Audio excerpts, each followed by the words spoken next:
Olá, sejam bem-vindos a mais um episódio do nosso podcast, A Palavra que Fica. Hoje, Maria e João, nós vamos estar à conversa com um escritor cujo tema ainda não trouxemos aqui a este programa, pelo menos ainda não abordámos a temática da história. Portanto, nós queríamos muito ter alguém que não, lá está, não vamos falar sobre romance, e isso é algo que queremos salientar aqui. O livro não é um romance, mas cruza aqui a ficção com a história de Portugal e a história do mundo também, de alguma forma.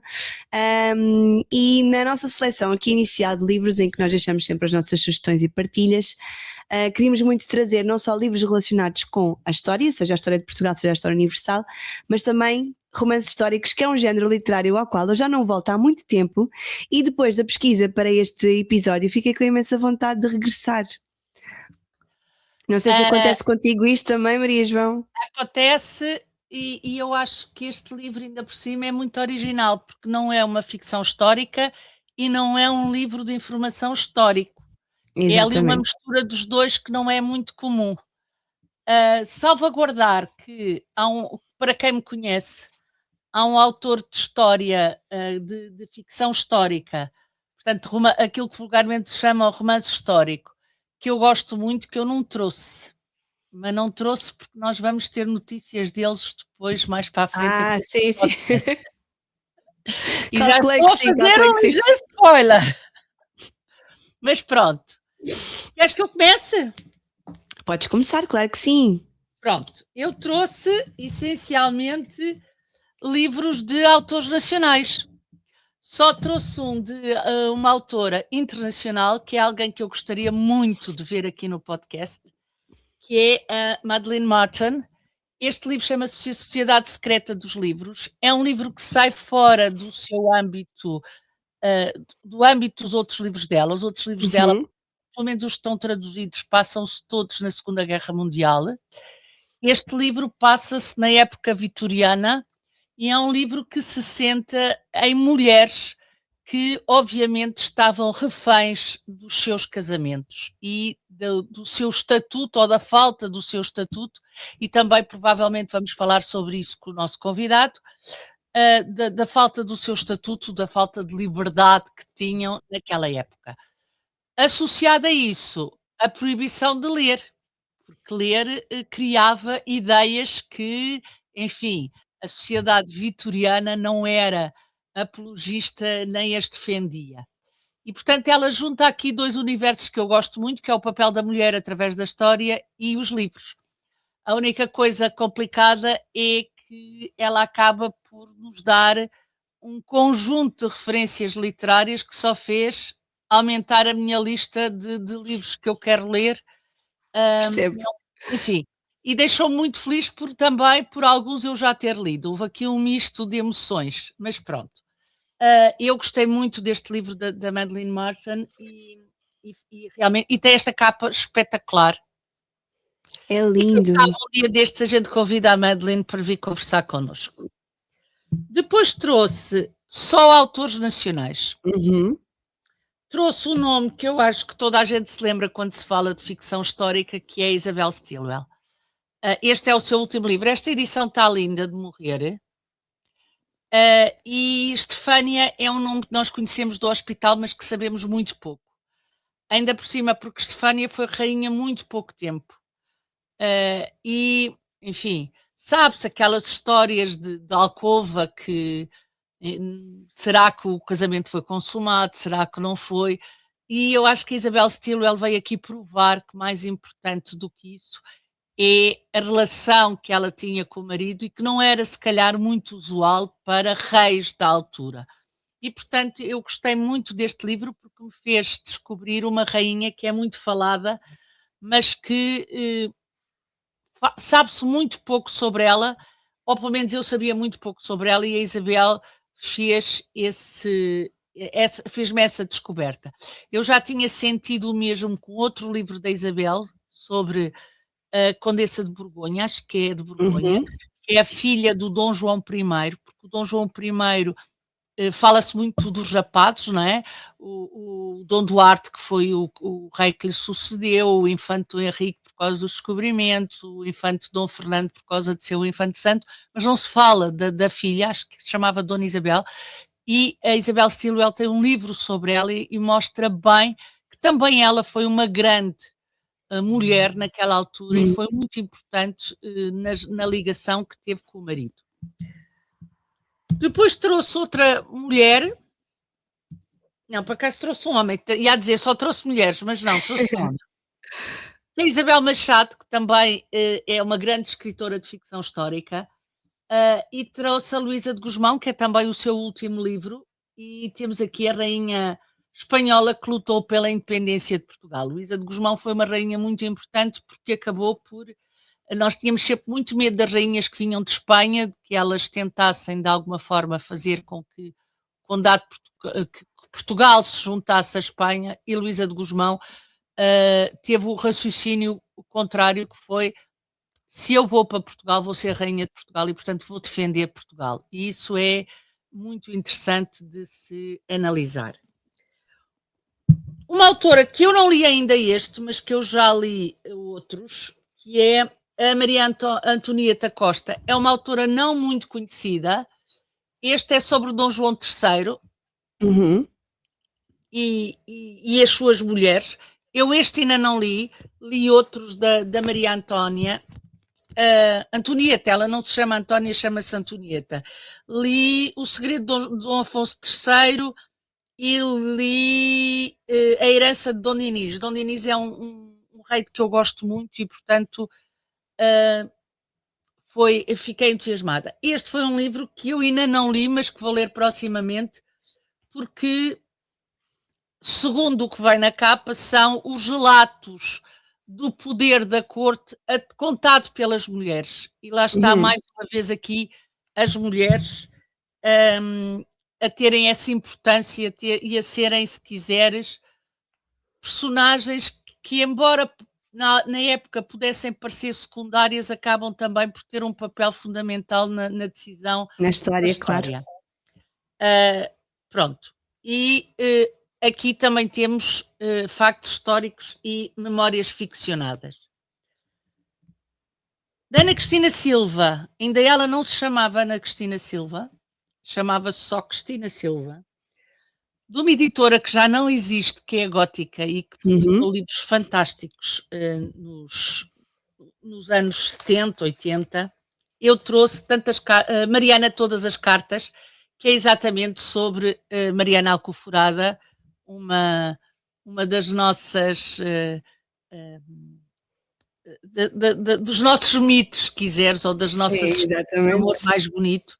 Esta freira que se apaixona por um marquês de Chamilly, que estava em Portugal na altura, por um francês, e que põe em causa os seus votos e as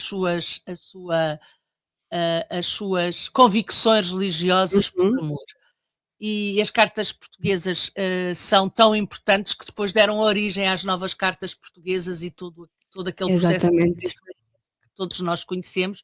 E aqui temos a visão da Ana Cristina Silva, na altura não se chamava ainda Ana Cristina Silva, e achei engraçado porque eu tinha já escolhido o livro e depois a Ana falou dele no seu Facebook. E eu achei muito engraçado essa coincidência, não é? Ela ter falado do livro. Não esquecer que nesta altura as mulheres não iam para o convento porque queriam, as mulheres iam para o convento porque os pais mandavam, porque os maridos mandavam, porque havia um homem que comandava as suas vidas. E este livro é muito, muito interessante. E do único homem que vou falar hoje, trouxe 2 livros.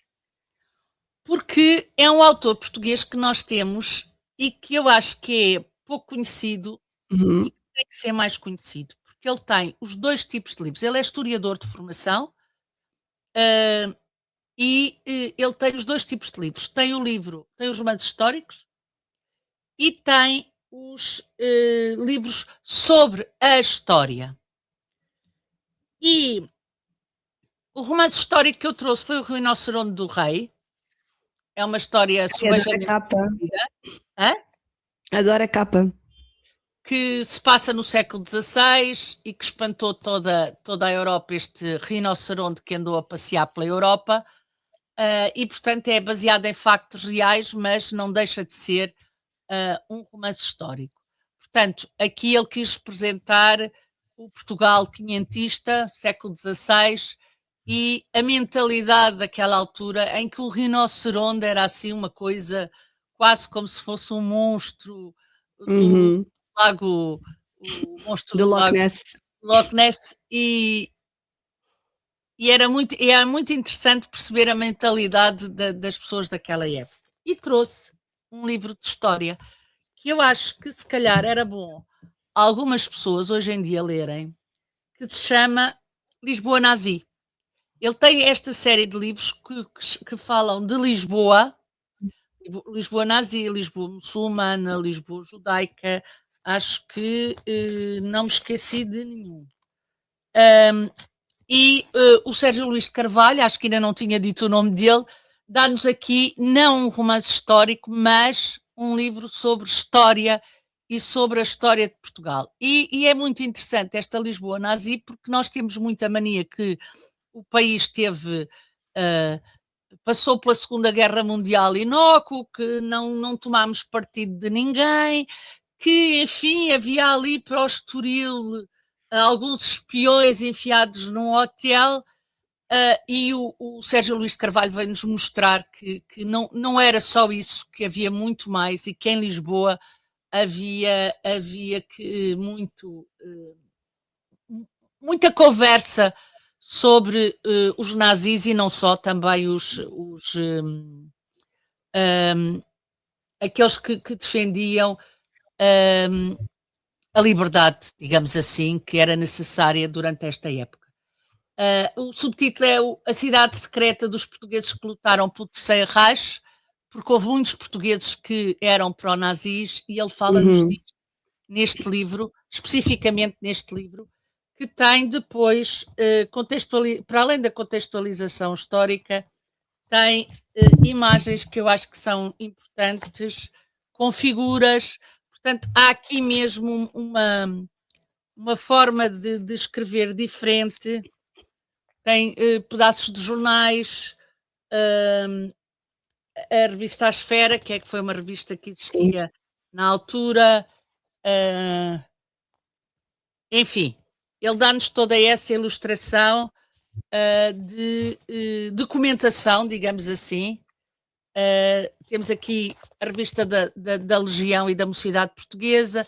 Portanto, ele dá-nos todas essas indicações que são necessárias para contextualizar uma época histórica. A narrativa, não claro, é romance histórico, mas em história. É muito engraçado fazer quase um trabalho, um estudo comparativo entre ele a escrever romance histórico e ele a escrever história com H maiúsculo.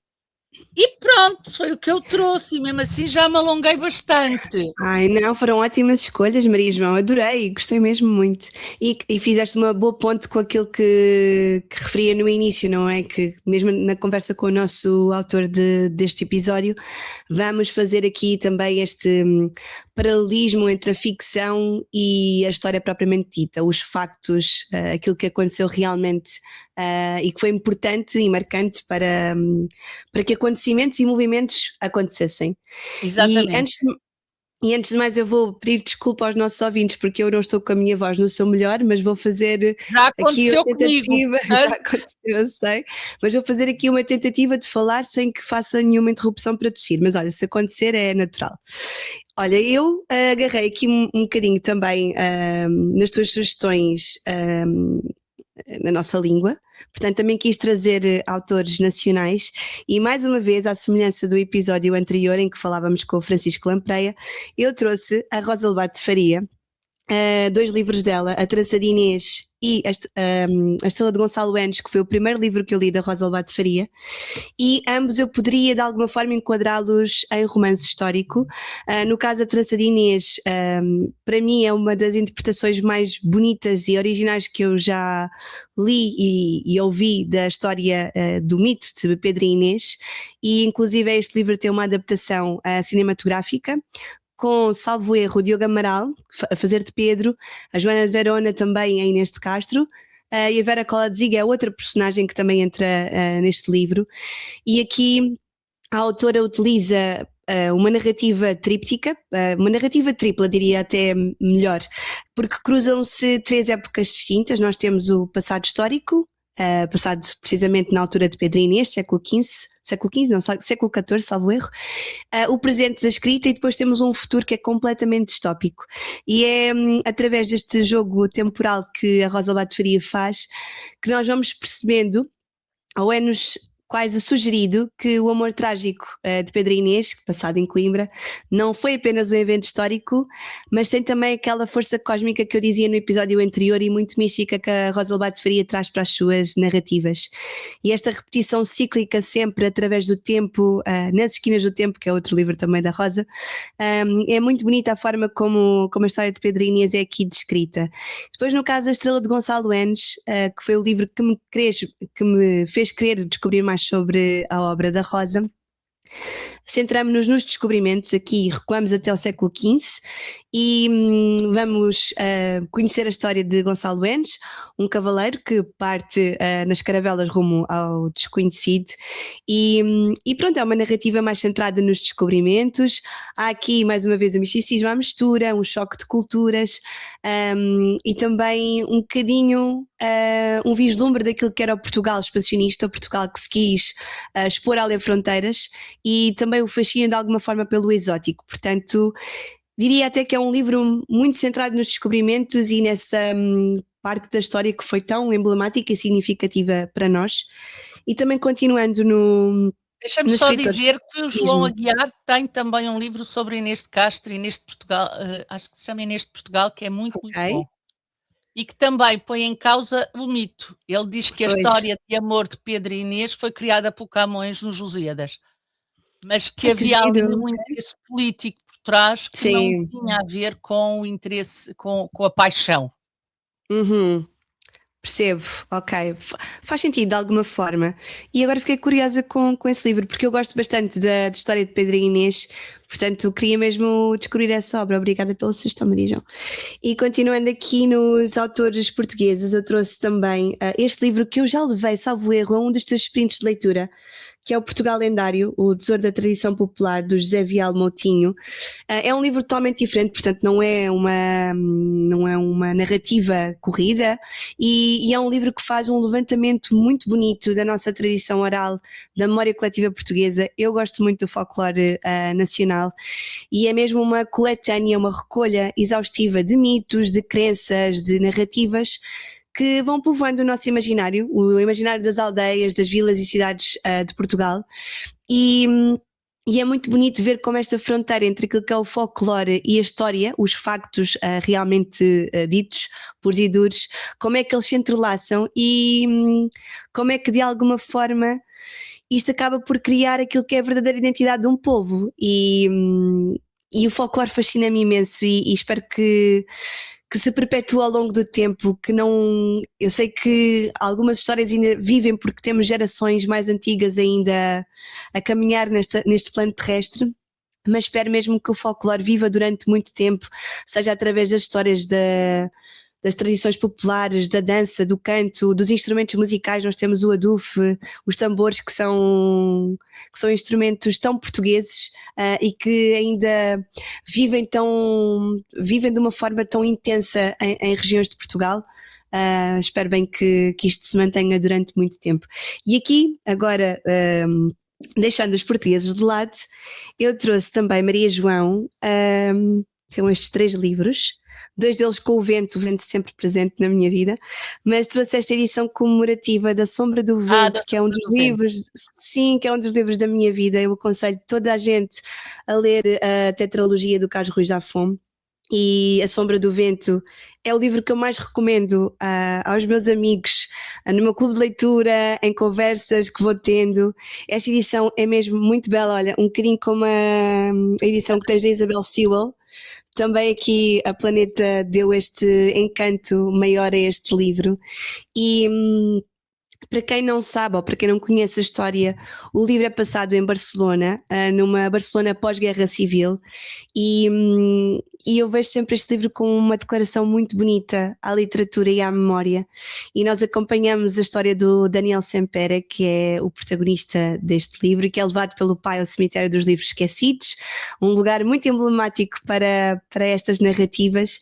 E é aqui que ele encontra um livro perdido que mudará a sua história para sempre. E nós vamos desvendando os mistérios e os segredos à volta do Julian Carax, que é a personagem, o autor deste livro Mistério, e esta narrativa vai se transformando de uma forma muito bonita, cheia de conspirações, amores proibidos, vinganças.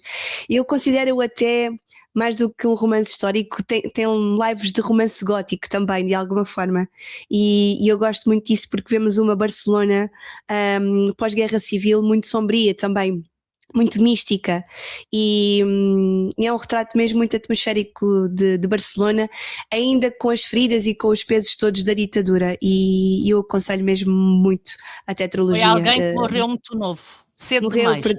Perdemos-lo na pandemia e olha, aconselho mesmo toda a gente a descobrir a obra do Carlos Ruiz Zafón, não só a tetralogia que temos A Sombra do Vento, O Jogo do Anjo, mas depois também aquilo que é considerado a literatura infantil-juvenil do Zafón. Ele é absolutamente incrível. Eu podia aqui nomear todos os livros, para mim é sempre muito difícil escolher um, se bem que A Sombra do Vento é aquele que ocupa o lugar do trono. E depois trouxe comigo também, Maria João, O Que Sabe o Vento, que é este livro que eu não sei se tu já leste. Já li, sim, senhora. Este livro é muito bonito, faz-me lembrar muito Outlander. Eu nunca li os livros. Por influência tua. A sério, que lindo. Eu li-o, salvo erro, há 3 anos, foi 2023, foi precisamente. E ele faz-me lembrar muito o Outlander. Eu nunca li os livros, mas a série é uma das minhas favoritas de sempre. E ele é passado na Irlanda. Há aqui a referência à luta pela independência da Irlanda também para situarmos o livro, e é um livro sobre viagens no tempo, daí eu dizer que é tão parecido com o Outlander. Há um regresso às raízes do seu avô, a personagem, ela é teletransportada para essa altura, e recuamos até 1921, e pronto, temos todos estes lives da Guerra Civil, de romances impossíveis, vamos descobrindo também um pouco mais daquilo que são as nossas raízes, a nossa ancestralidade através desta personagem. Portanto, acho um livro mesmo muito belo e que aconselho a todas as pessoas que gostam de romance histórico. E depois trouxe também um livro que eu sei que tu gostas muito e que foi a autora que nos juntou, Maria João, que é O Tempo Entre Costuras, da Maria Duenhas. Eu tinha que o trazer, é um dos meus livros favoritos de sempre. Também tem uma série muito, muito boa.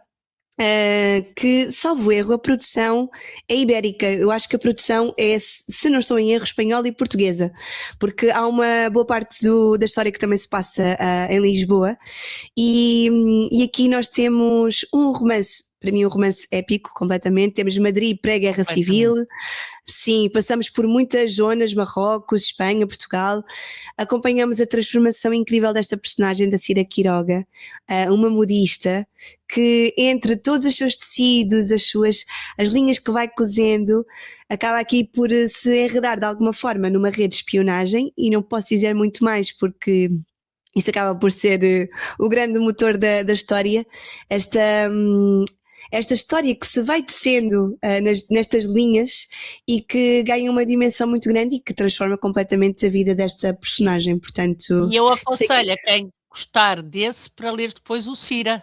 Exatamente, o Cira, que está aqui ao meu lado também, está aqui. Não sei se está para ver muito, mas está aqui. Que é a continuação do Tempo Entre Costuras. Apesar de eu achar que todos os livros da Maria Duenhas são brilhantes. Sim, olha, aqui ao meu lado tenho também As Vinhas de La Templanza, também ainda não li, está aqui na minha estante já há algum tempo também para ler, mas aconselho vivamente a descoberta da Maria Duenhas. Depois, Maria João, num registro totalmente diferente, isto só para conseguir falar dos livros que trouxe, tenho aqui comigo uma BD e um mangá. Trouxe os Diários de uma Apotecária e trouxe o Persepolis.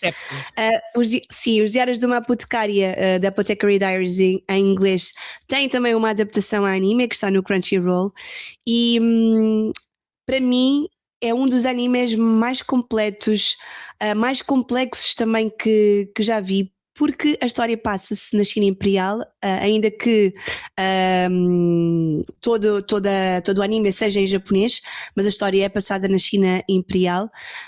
Há muito mistério, há muito drama histórico aqui envolvido, e através desta personagem principal, da Mao Mao, que é uma boticária, que trabalha no palácio interno do imperador, nós vamos descobrindo todas as intrigas palacianas que existem, os venenos também os venenos literais e não só, mas que vão acontecendo na corte, todas as conspirações.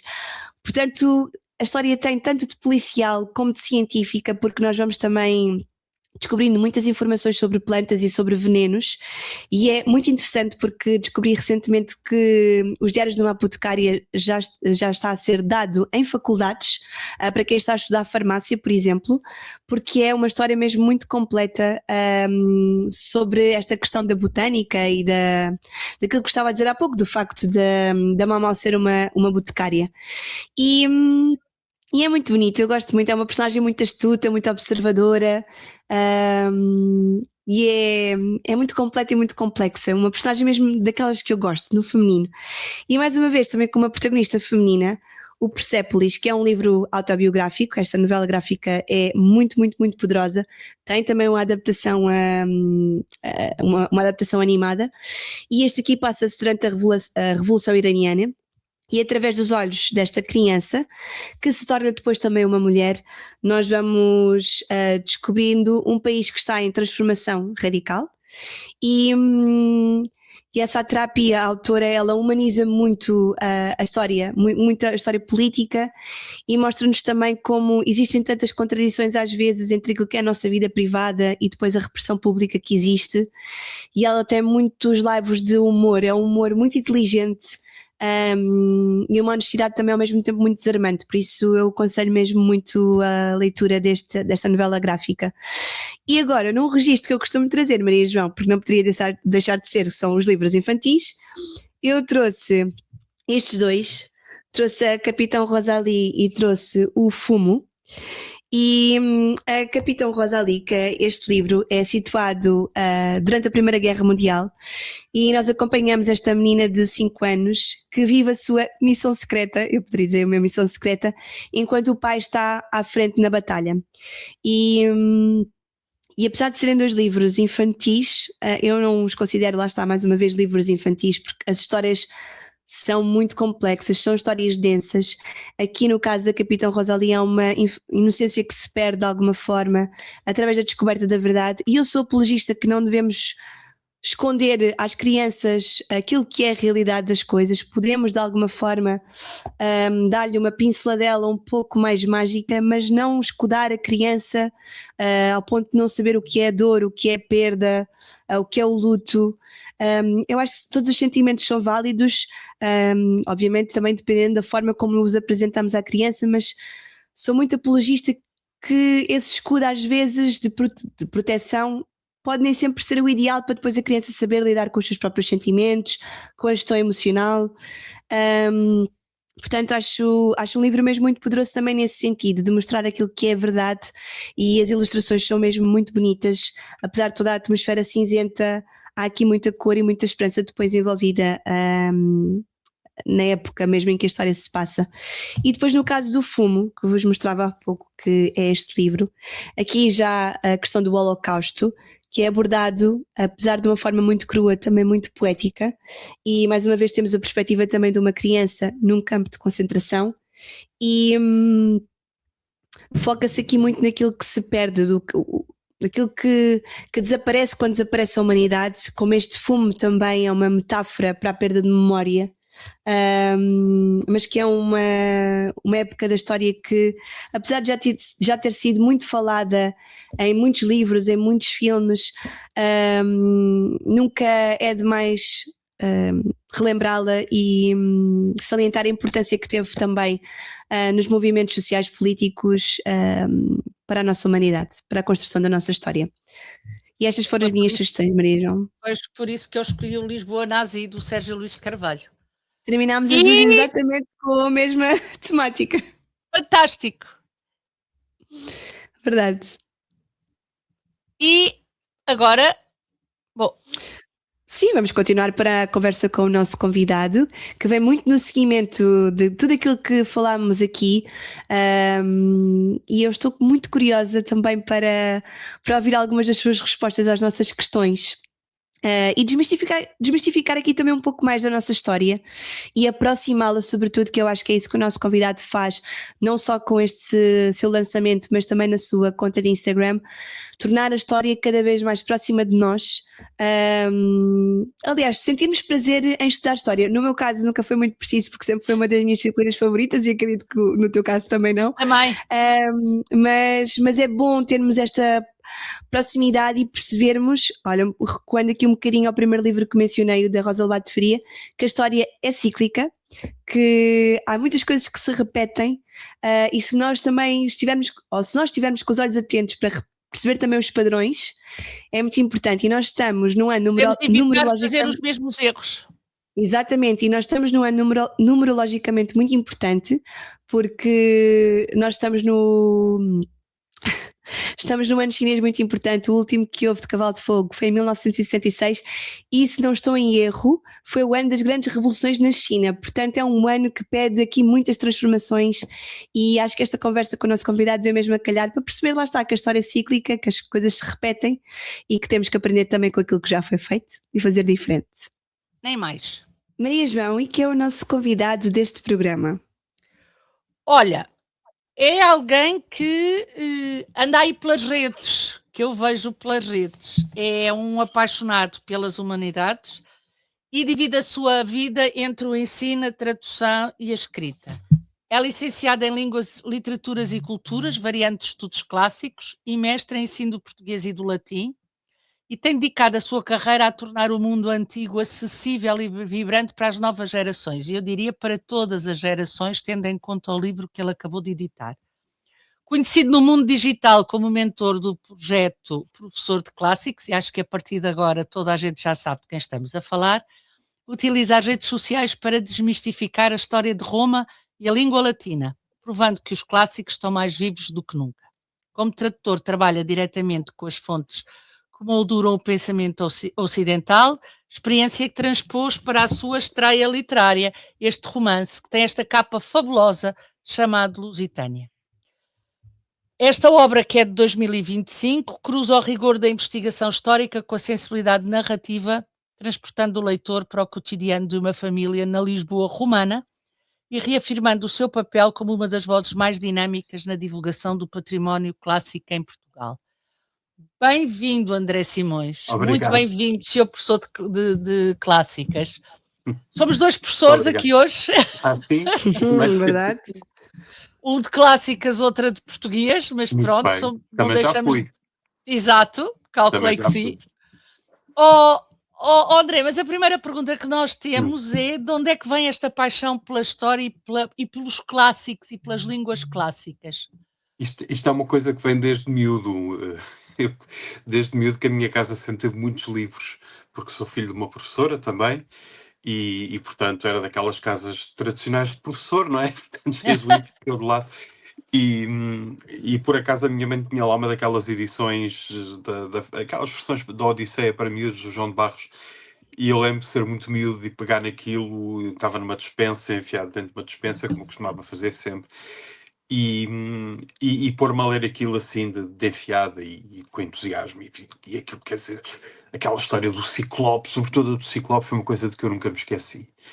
Ficou-me aqui cravado na memória, e a partir daí, pronto, foi uma fixação que eu tive. Eu sou autista e portanto também tenho este tipo de fixações, e esta é uma fixação que me acompanha quase há 50 anos, e a partir daí a minha mãe começou a comprar-me tudo o que fosse livros de mitologia, de história.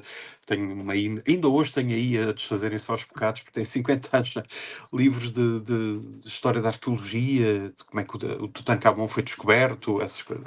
Enfim, é a minha paixão. Não é só clássicos, mas é a história em geral. Claro. Minha professora faz isso. Exatamente. Mas ela é de ciências, ainda por cima. Não importa. Pois, é verdade. André, ia perguntar-te nesse sentido, já referiste aqui também alguns livros que te acompanharam e de onde é que surgiu esta paixão pela história e também pelos clássicos. que autores contemporâneos, portugueses, estrangeiros, latinos, gregos, é que mais te influenciaram também na tua forma de depois estruturares a forma como tu comunicas no Instagram? E a Maria João no início referia a tua conta também, onde aprofundas aqui a história e a tornas um bocadinho mais próxima de todos nós. Como é que isto influenciou não só nessa forma de comunicação para esta plataforma, mas também aqui na estrutura deste romance do Lusitânia? Bom, eu para já tinha não sei se lhe chamaria propriamente um romance, não é? Assim, está ali a meio entre a Sim. ficção e a não ficção, mas pronto. Eu gosto muito do Camilo, gosto muito do Essa, e portanto, mas sobretudo eu na adolescência gostava mais do Camilo, do Essa, aliás. Li o Essa todo, aliás, tem cá em casa o Essa todo e li os mais, umas 4 ou 5 vezes, quer dizer, as obras da minha vida. Mas depois apaixonei pelo Camilo e apaixonei-me muito por aquele estilo de escrita que eu inconscientemente acabo por reproduzir, em que ele parece que vai dialogando com o leitor, vai se dirigindo ao leitor, vai fazendo perguntas, vai imaginando aquilo que o leitor está a pensar. E, portanto, o Camilo é, sem dúvida, uma grande influência. Mas não só. O Aquilino é uma referência para mim, é incontornável o Aquilino nas nossas letras. E mais recentes, não posso deixar de passar também o Afonso Cruz, de quem gosto imenso. O Afonso Cruz, o Gonçalo M. Tavares também, a Sofia, claro, também na poesia e também na prosa, que eu cheguei a estudar a Sofia na faculdade enquanto autora de contos. Uhum. E, portanto, também tem influência. Mas eu leio, sobretudo, autores clássicos. E, portanto, aí tenho de falar do Séneca, que é um grande estoico, não é? Um dos grandes autores estoicos. Tenho de falar, obviamente, da Ilíada e da Odisseia de Homero, que são livros que me acompanham. Lá está, a Odisseia foi a obra que fez quem eu sou. Eu hoje sou o que sou e tenho a vida que tenho e sou o homem que sou graças à Odisseia. Parece um bocadinho tolo dizer isto, mas é verdade. Se eu naquele dia não me tivesse enfiado na despensa, lá de casa, a folhear a Odisseia de João de Barros, eu não sei onde é que eu... Não sei, certamente não teria ido, não teria ido estudar latim e grego depois, mais tarde. Mas só se... E já agora, há um outro autor que tenho de referir, porque também influencia muito o meu estilo de escrever e de comunicar, que é o Humberto Eco, que é, sem dúvida, a minha grande referência na literatura contemporânea, sem dúvida nenhuma. Eu também acho que este livro não é um romance, é assim uma mistura, o que o torna até se calhar mais atraente, porque de repente nós estamos com aquela família, mas depois temos aqui as explicações, e é muito interessante, porque eu quando vi o Carlo Leitor pensei logo no Camilo e no Garrett, porque o Garrett chama mesmo, nas Viagens na Minha Terra, diz mesmo Carlo Leitor, se Exatamente. acha que... E eu pensei, temos aqui Garrett. Sim, também. E eu ia te perguntar, antes de entrarmos propriamente no livro e falando nas tuas redes sociais, eu acho que o que tu fazes é fantástico, porque é trazer para os dias de hoje a história, porque ali o que tu falas é de história com H maiúsculo, digamos assim. E a minha pergunta é, a ideia é tornar a história comum, uma coisa comum, e desmistificá-la no bom sentido. Não é torná-la banal, porque ela não pode ser banalizada, mas desmistificá-la no bom sentido. A minha ideia é dupla. Em primeiro lugar, ou tenta chegar a dois lados. Em primeiro lugar, torná-la banal nesse sentido, ou seja, torná-la acessível. Porque acho que o problema, muitas vezes, penso que todos sentimos isso, sobretudo nós, sobretudo nós professores, não quer dizer que as outras pessoas não sintam, mas enquanto professores e que nos vamos tendo a atualizar em termos dos conteúdos que lecionamos e por aí afora, eu penso que todos nós passamos um bocadinho pela experiência de ver uma comunicação científica opaca, que não passa e que é feita em circuito fechado, de dentro para dentro, para pessoas que já sabem aquilo de que se está a falar, ou se não sabem, estão mais ou menos por dentro e, portanto, é um discurso muito fechado. E eu tento já, não é de agora, faço isso há mais de 20 anos, de outras formas, sem ser nas redes sociais, mostrar que as coisas não são assim. Mostrar que a história pode ser divertida, pode ser divertido de aprender, e que deve ser divertido. Não é só divertido de aprender, mas pode ser. Que o latim é engraçado, que é uma língua engraçada, que não é uma língua difícil, não é uma língua chata, ou não tem de ser. Eu sei que às vezes se aprende de uma forma, que enfim, eu próprio aprendi de uma forma que não é por culpa dos professores, é por culpa das metodologias. E, portanto, por um lado é isso, é tentar abrir o conhecimento ao maior número de pessoas possível, porque eu acho que o conhecimento tem de ser 100% democrático, não pode estar vedado a ninguém, independentemente das suas capacidades ou limitações e tudo mais. Por outro lado, eu também acho que as pessoas devem ter a noção que algumas das coisas mais horríveis da história estão muito presentes ainda, ou seja, não foram assim há tanto tempo.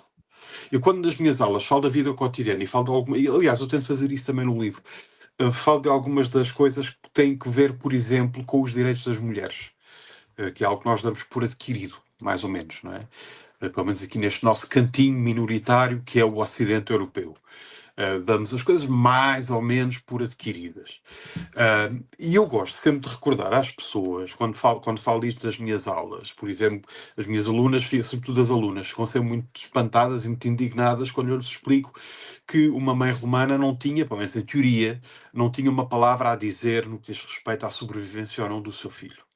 Portanto, se o pai decidisse que a criança era para expor, ou para, enfim, era, e a mãe não tinha uma palavra a dizer. Eu recordo-lhes, gosto sempre de lhes recordar que isto não é uma coisa que esteja assim tão distante de nós. E gosto de lhes recordar, quando eu nasci, por exemplo, as mulheres ainda precisavam da autorização dos maridos para sair do país. E para abrir uma conta bancária e coisas do género. Portanto, a história, estas coisas horrendas da história, não estão assim tão longe. E, portanto, o democratizar o ensino, que acho que era uma coisa que devia ser um dado adquirido e infelizmente não é, Não também é? deve servir para isto. Também deve servir para nós, para que as pessoas percebam que há direitos e que ainda por cima começam a ser retirados, começam a ser-nos retirados, que são recentes. São coisas recentes, são coisas que foram adquiridas há pouco tempo, com muita luta, com muito sangue, a muito custo, e que podem desaparecer tão rapidamente como apareceram. E a história também serve para isso, para nós percebermos. Então a história pode ser vista como algo cíclico? Pode ser, mas não tem de ser. Pode ser, mas não tem de ser. Eu penso que o conhecimento da história pode servir precisamente para evitar que ela seja cíclica. Pode servir precisamente para quebrar esse ciclo, para que ele não seja inevitável. É o que me parece. Faz sentido. E André, nesse aspecto eu também gostava de te perguntar, tu tens aqui também a questão do ensino da história, depois da tradução de clássicos, e agora passaste para a escrita deste livro. E existiu durante este processo criativo um maior desafio técnico por haver esta transição do rigor académico aqui para uma liberdade de construção de uma narrativa mais ficcional? Houve sim, tive alguns problemas com isso, mas o facto de estar nas redes sociais há alguns anos e de fazer este tipo de trabalho também já há alguns anos ajudou-me. E eu já é um trabalho que eu faço há muitos anos, de ir às escolas e falar com miúdos, e com miúdos muito pequenos. Aliás, eu explico isso na introdução. Com miúdos muito pequeninos, desde o ensino básico até aos primeiros anos do ensino secundário. E, portanto, é algo que, sendo complicado, porque apesar de tudo, eu já faço há algum tempo. Não sei se faço da melhor maneira, mas pelo menos já vou conseguindo fazer. Mas é sempre muito difícil, porque há coisas, e quando estávamos no processo de revisão do livro, às vezes as editoras chamavam-me a atenção para alguns passos que achavam que eram um bocadinho mais obscuros e que tinham de ser clarificados. Naturalmente, há sempre algum jargão científico, não é? Que custa mais a Alargar e desfazer. que... Exato. Tu aqui arranjaste uma família como forma de contar essa história. Era preciso era uma forma de tornar a história mais acessível, lá está, tirar-lhe essa obscuridade. A partir da família eu posso contar a história das mulheres, a história do ensino, posso contar uma série de coisas. A própria relação familiar, que é importante. Como é que é? Foi Sim, essa a ideia? Foi essa a ideia, porque a partir da criação de uma família, a partir, enfim, que algumas pessoas, aliás, existiram de facto, mas com a criação de uma família e construindo a narrativa à volta dessa família, eu penso que se obtém uma ligação mais direta entre o leitor e aquilo que está a acontecer. É muito diferente, lá está, voltando àquela comunicação mais tradicional, de eu fazer um manual de vida cotidiana em Roma. Seria uma coisa completamente diferente. Seria muito mais aborrecido. E ao fazer desta forma, ao acompanhar uma família, eu penso que desta vantagem nós conseguimos ir acompanhando de forma mais natural, mais orgânica, se quisermos, esta passagem desde o nascimento do quinto até à sua vida adulta, que no fim de contas foi o que eu tentei fazer, foi acompanhar a vida deste rapaz, da família, mas sobretudo deste deste rapaz.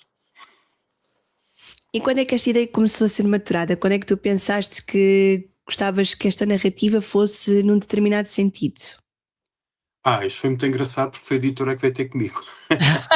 Na verdade, eu já tinha esta ideia há muito tempo, mas não a tinha nestes moldes exatamente. Na verdade, eu tinha mais naquele sentido mais tradicional, não naquela divulgação científica que eu comecei por criticar, mas mais naquele sentido como se faz no mundo anglo-saxónico, como faz, por exemplo, a professora Mary Beard, que é uma excelente comunicadora em estudos clássicos.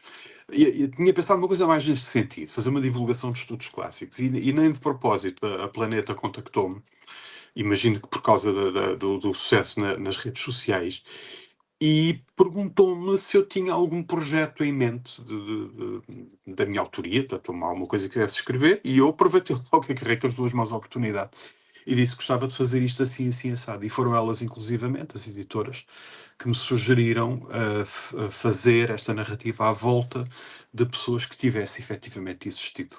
E eu aproveitei também e achei que seria a melhor maneira de o fazer. Portanto, digamos que é aqui um parto que acontece dos dois lados, da minha parte e também da parte da editora, que é quem dá a ideia de eu escrever um livro. Porque se calhar, se eles não me tivessem contactado, eu nunca teria passado esta ideia à prática e também de fazer desta forma. E porquê Lisboa? Porque não Roma? Porque, lá está, porque sobre Roma há tanta coisa, não é? Sobre Roma há tanta coisa, sobre Lisboa há tão pouca.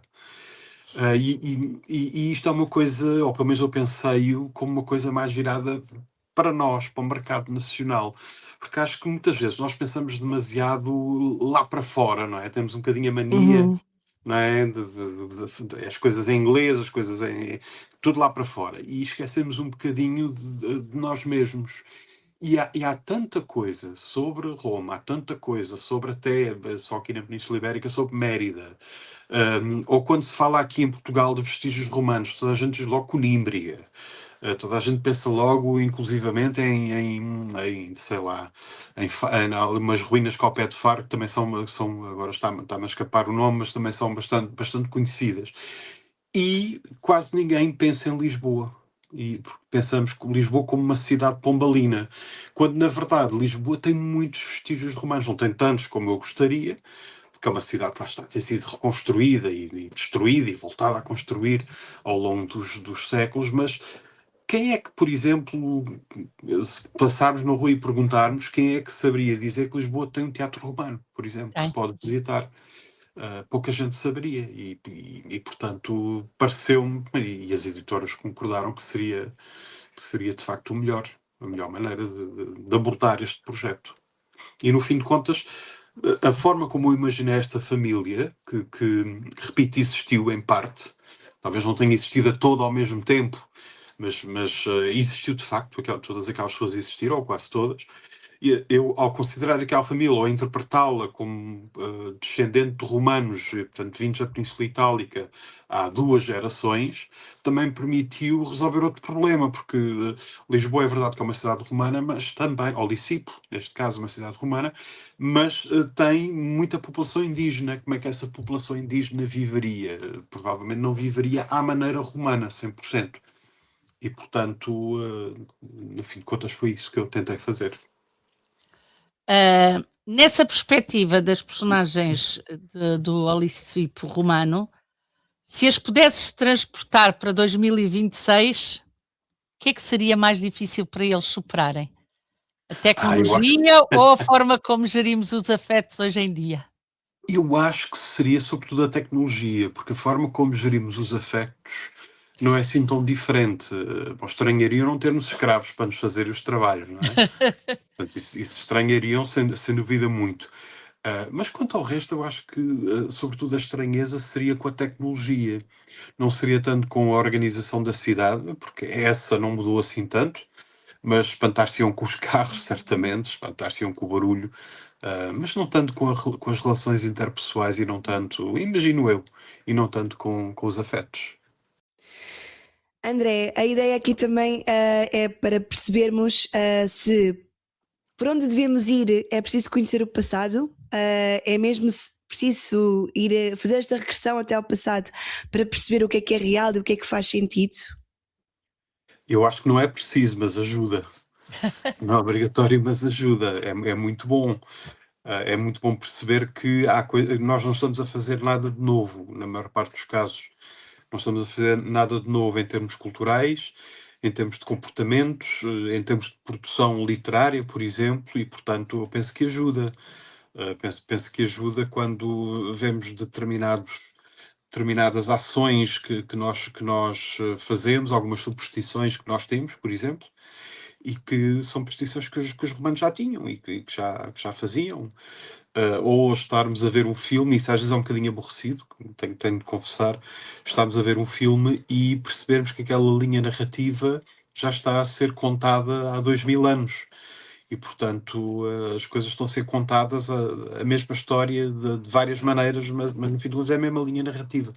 E, portanto, não é obrigatório, mas acho que ajuda muito. Não sei se ajudará a não cometer os mesmos erros, já perdi um bocadinho a fé nisso, mas eu penso que ajuda sempre. Penso que pode ser sempre vantajoso. Tu há bocado falaste que as editoras ajudaram em alguns pontos, alguns termos científicos a clarificar. A minha pergunta é, como é que foi feita a seleção do que tu falaste neste livro? Porque certamente o teu conhecimento vai muito para além disto. Como é que se escolhe? Como é que fizeste essa escolha? Foi também com as editoras? Foi uma escolha tua? Foi baseado nas aulas? Como é que foi? Foi uma escolha minha, sancionada pelas editoras. Porque, de facto, é verdade. Eu senti isso e eu não consegui dizer tudo o que queria. Porque tinha de escrever à volta de 200 páginas, acabou por ficar em 300. E é evidente que eu não conseguia dizer tudo e faltou muita coisa, faltou muita parte relativa à religião, mas que eu achei que se calhar faria mais sentido ir introduzindo aos poucos aquilo que era relevante em termos da religião. Faltou muita parte relativa, por exemplo, à medicina, à maneira como se encara a doença, como se encara a cura, e eu penso que só isso dava um livro. Ficou toda a parte relativa à morte.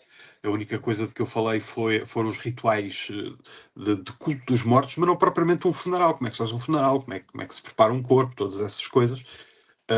E faltou imensa coisa, e portanto, mas tinha de ser, porque das duas uma, e eu dou pelo mesmo problema nas minhas aulas. Isto de facto baseia-se em grande medida no programa que eu dou já há cerca de 10 anos de vida cotidiana na Grécia e em Roma, na Faculdade de Letras. Portanto, baseia-se em grande medida aí, mas nem sequer tal ao programa todo. Portanto, tive também de fazer seleções, mas mesmo esse programa vai-me obrigando ano a ano, à medida que há cada vez mais alunos e, portanto, há também cada vez mais debate nas aulas e menos tempo para expor toda a matéria, vai-me obrigando a ter sempre o mesmo problema que eu tive com o livro, que é o que é que eu faço?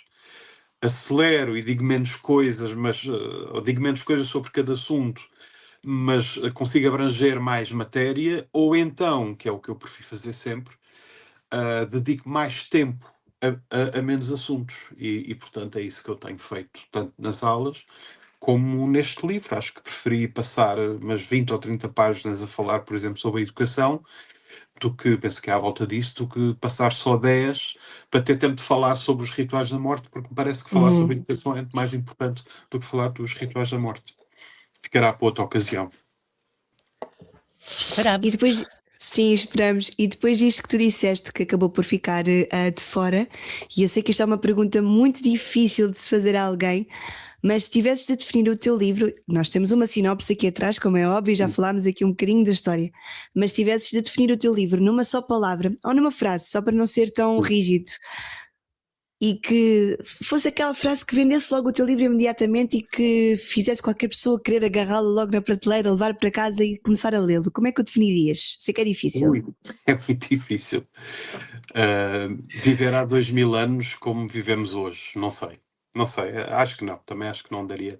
Mas podia ser alguma coisa desse género. Há 2000 anos como hoje. Enfim, todas as diferenças, lá está como conversávamos há bocadinho. Sendo grandes a nível da tecnologia, sendo grandes a nível de alguns direitos, não são assim tão diferentes. E bastaria que nós estivéssemos há 100 anos, a falar há 100 anos, ou se calhar há 50 e poucos, para muitas daquelas diferenças que nós assinalaríamos hoje, a nível dos comportamentos, a nível do que é possível fazer e do que não é possível fazer, não fosse assim tão diferente. Portanto, talvez isso. Sim.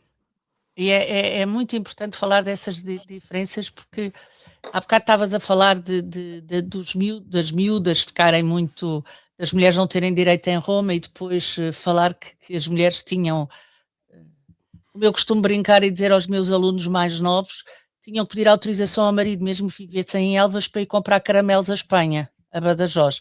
Eles acham que eu estou a brincar com eles, mas não estamos, não é? E é muito importante. É muito importante eles consciencializarem essas diferenças. Vamos fazer aqui, eu sei que se calhar os historiadores não gostam muito, mas vamos fazer aqui um exercício ao contrário.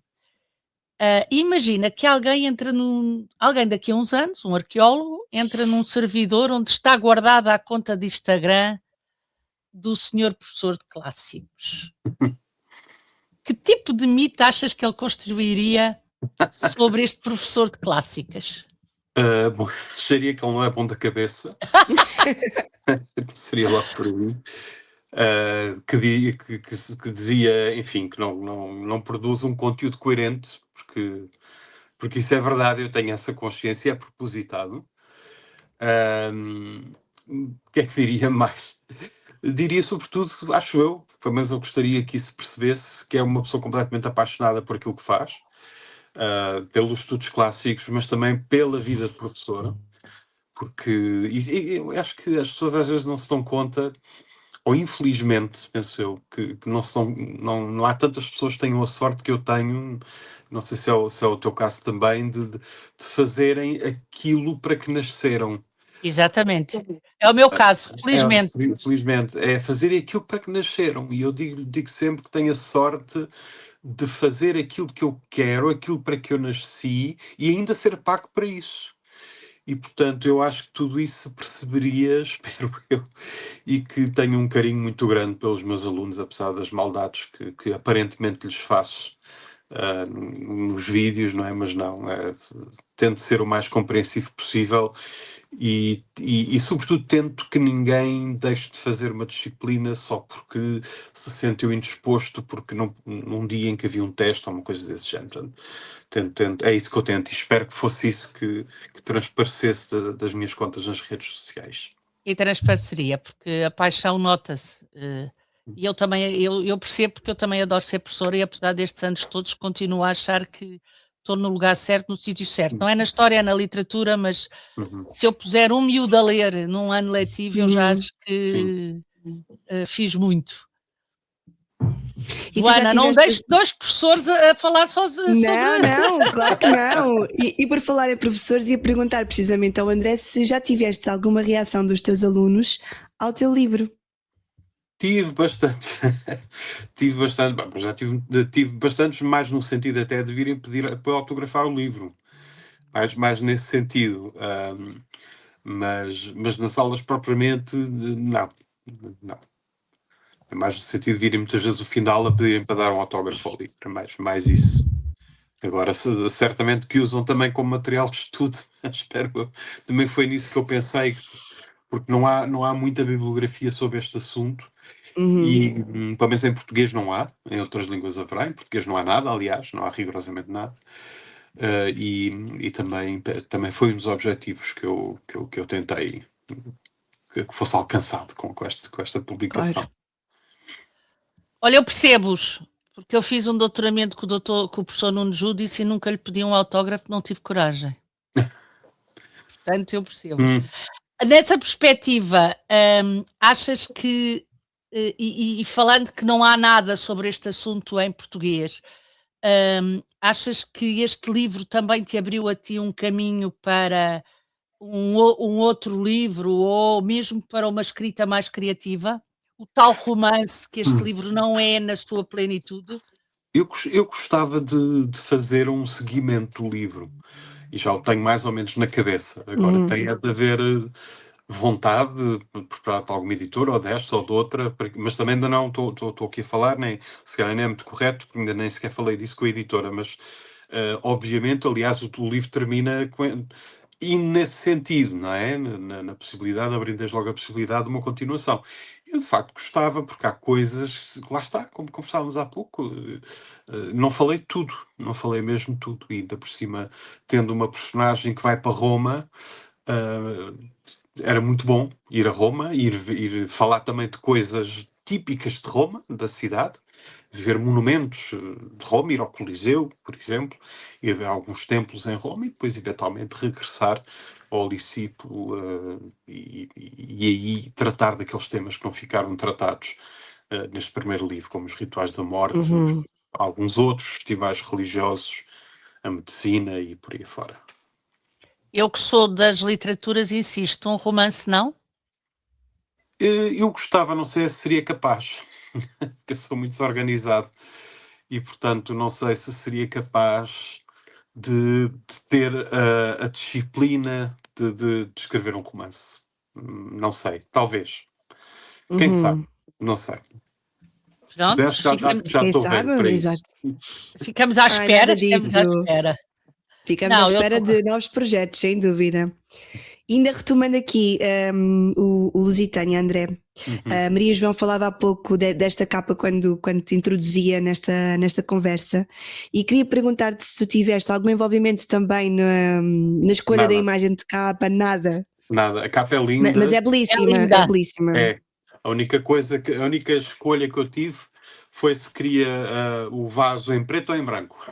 A única coisa. Ok. E pronto, foi mesmo, mas eu fiquei maravilhado, aliás estava cheio de medo, porque em Portugal as capas às vezes são muito feias, e eu estava com medo que me saísse acima daquelas capas muito feias, apesar da Planeta normalmente ter excelentes capas, sim, normalmente são excelentes, mas estava com muito medo, e depois quando me apresentaram esta capa é alternativa com outra, que era exatamente igual, mas mudava apenas a cor da letra e do vaso, e fiquei maravilhado.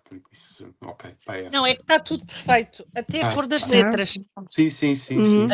Até a cor das letras, está tudo realmente. Eles fizeram um trabalho incrível. Eu já tenho estado aqui à procura, não diz quem é que fez a capa. Pois não, também tive a ver. Tem, Rafael, está aqui pequenino, está. Rafael Brum, está aqui. Pronto. Afinal está. O Rafael fez uma ótima escolha. Fez. Eu tinha estado aqui à procura e não encontrava, e afinal agora é a primeira que saiu. Olha, ia dizer-te, André, que já o vi em destaque nas principais livrarias, as mais conhecidas, mas que também regressei agora de férias de Évora e vi-o numa livraria mais pequenina, na Fonte de Letras, que aconselho toda a gente a visitar, e estava lá em grande destaque, portanto, Ainda bem. Estás mesmo em todo o lado, não só nas maiores como nas mais pequeninas. Muito contente, fico muito contente. André, sim. Estamos aqui há 40 minutos, pouco mais ou menos, e nós acabamos sempre, estaríamos aqui a conversar sobre, então eu teria imensas perguntas para te fazer, mas nós temos sempre duas perguntas, e que são as que acabam as finais do podcast. E uma delas é: que livro é que tu poderias sugerir, que já leste este ano ou que leste no final do ano passado, visto que ainda estamos no mês 5, ainda podemos falar do ano passado, Pode ser de não ficção, se quiseres, pode ser de ficção. O que é que leste que te encheu assim as medidas, que possas deixar como sugestão? Tenho de pensar um bocadinho. É? Tenho de pensar um bocadinho. O que é que eu li este ano que me encheu as medidas? Eu tenho estado a ler muita coisa. Uhum. É o mal dos leitores, é lerem muito e depois quando é Não é? para falar Estou a ler parece que muita nos dá uma coisa. branca. É. Há um livro incrível que eu li já no início do ano passado, que é Sim, força. o Silêncio. Como é que ele se chama? Daquele japonês. Deixa-me só ver aqui. Agora não me lembro do nome do autor. Não é o Silêncio da Montanha? Não. Um autor japonês. Foi ele que fez. Aliás, foi depois, a partir desse livro, eu vou ver aqui rapidamente e depois já. Foi a partir desse livro que se fez aquele filme do Scorsese, que se chama também O Silêncio. O silêncio. Sim. Como é que ele se chama? Agora o meu Candidata, computador. candidata ao Oscar, se não me engano. Sim. E agora o meu computador não está a Espera aí. colaborar. Mas eu procuro. Ok, é um autor japonês.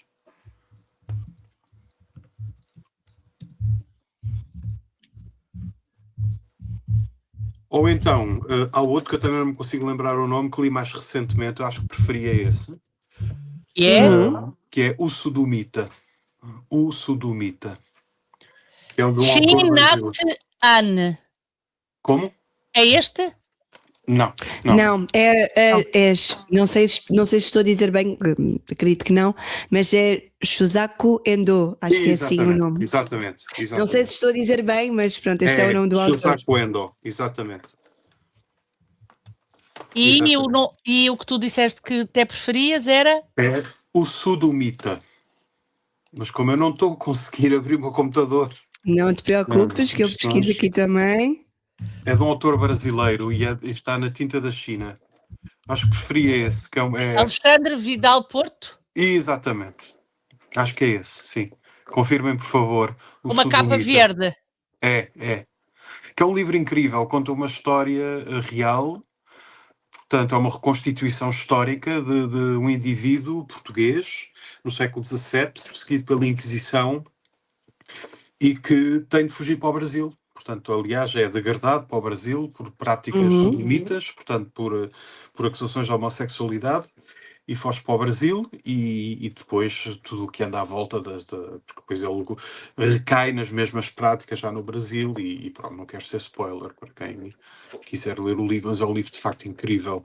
Eu preferia de facto esse, porque o Shusaku Endo, apesar de tudo, é bastante conhecido.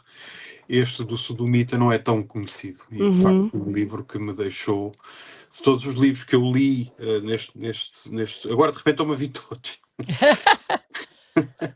Começa-se a falar de livros e de repente eles vêm assim, não é? Também li finalmente O Pecado do João Agonia, do Bernardo Santareno, que era uma coisa que eu nunca tinha lido e de facto é também uma coisa incrível. Bernardo de Santareno é murro no estômago. Não, é a melhor expressão mesmo.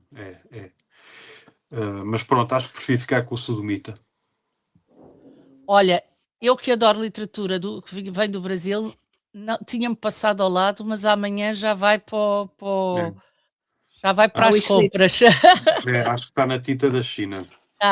Está na tinta de... Está exatamente na tinta da China e é de outubro de 2024. É bastante recente. É bastante recente. Uma ótima sugestão. André, a última pergunta deste podcast é: para ti, qual é a palavra que fica? Não necessariamente desta conversa, mas a palavra que te fica sempre, aquela que tu recordas e que revisitas várias vezes. É difícil. Talvez sossego.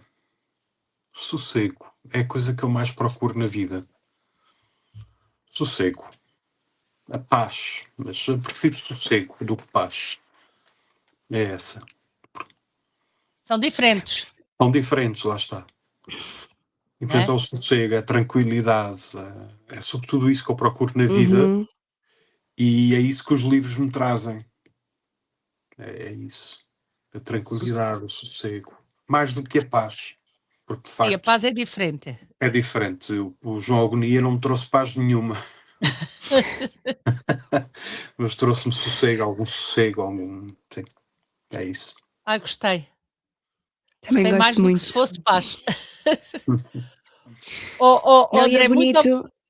Não, desculpa, desculpa, Maria João, Joana. ia só interromper-te só para dizer isto, porque eu penso nisto muitas vezes, das professoras de português, depois aqui o André também tem essa ligação à língua, mas eu penso sempre nisto, no som das palavras e como há muitas que transmitem mesmo a ideia daquilo que representam, e sossego, que se ouve várias vezes, é quase como um silêncio, chiu, eu agora preciso de estar só, não é? Preciso da minha paz. São todas E eu acho similares. isso muito bonito. Parece que está a mandar Acho isso muito calar, belo. não é? Agora preciso do meu refúgio e eu acho que é uma palavra muito bela porque transmite precisamente aquilo que ela é. Uhum. André, muito obrigada, foi um prazer conversar contigo. Foi muito bom. Parabéns por livros. Ficamos à obrigado. espera Mesmo, do vamos segundo. mostrá-la outra vez. Se depender de nós, se for preciso meter uma cunha, avisa que nós falamos com a Planeta. Está bem, muito obrigado. Mas foi um prazer ler-te e foi um prazer falar contigo sobre este livro e sobre, no fundo, a história de todos nós, para percebermos que Verdade. não somos assim tão diferentes do que É já verdade, fomos. é verdade. E se calhar, se tivéssemos esta noção, muita coisa seria, olha, muito mais sossegada em todas as nossas Sim. vidas. Sem dúvida.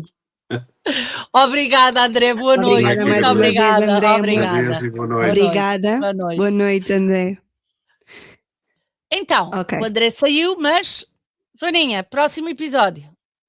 O nosso próximo episódio será com uma mulher que nós já tivemos connosco noutro projeto sobre o qual nós falamos aqui algumas vezes, mas agora que acabou de lançar um novo livro, nós queríamos Brilhante. muito trazê-la de volta, exatamente, queríamos muito trazê-la de volta, alguém também aqui ligada à área do teatro. Eu acho que se calhar quem já acompanha aqui o nosso percurso também nas entrevistas com autores, pode já ter aqui umas luzinhas de quem possa ser a nossa próxima convidada, mas estamos com muita vontade de trazê-la de volta, de revisitar a sua obra e de entrar neste seu novo lançamento. Portanto, estamos aqui muito curiosas.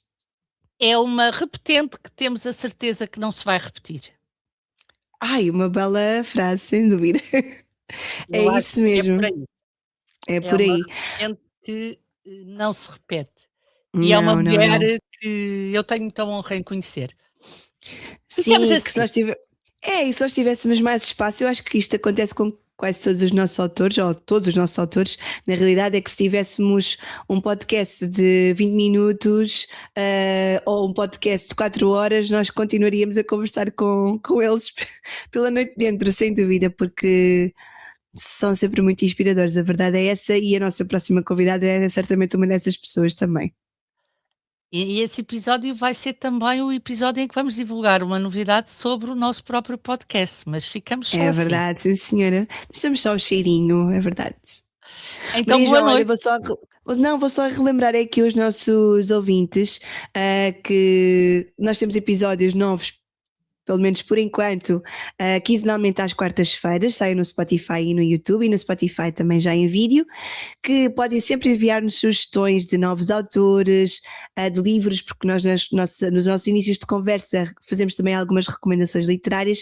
Portanto, se quiserem mandar também sugestões, os nossos canais estão abertos, não só no Instagram, mas também nos comentários de Spotify ou de YouTube, e ativarem o sininho também para receberem as notificações, não é? Tanto no YouTube como no Spotify, se é possível, portanto, assim estão sempre a par das novidades. E nós esquecemos-nos sempre, mas nós temos também uma página de Instagram, Palavra que Fica. Verdade, a palavra que fica. E subscrevam, vão lá ver, porque nós às vezes vamos pondo assim coisinhas. Sim, exatamente. Joana, foi um gosto e um prazer, foi ótimo falar com o André e até daqui a 15 dias. Até daqui a 15 dias. Beijinho. Boa noite. Boa noite. Boa noite, bom dia. Exato, ora, vai.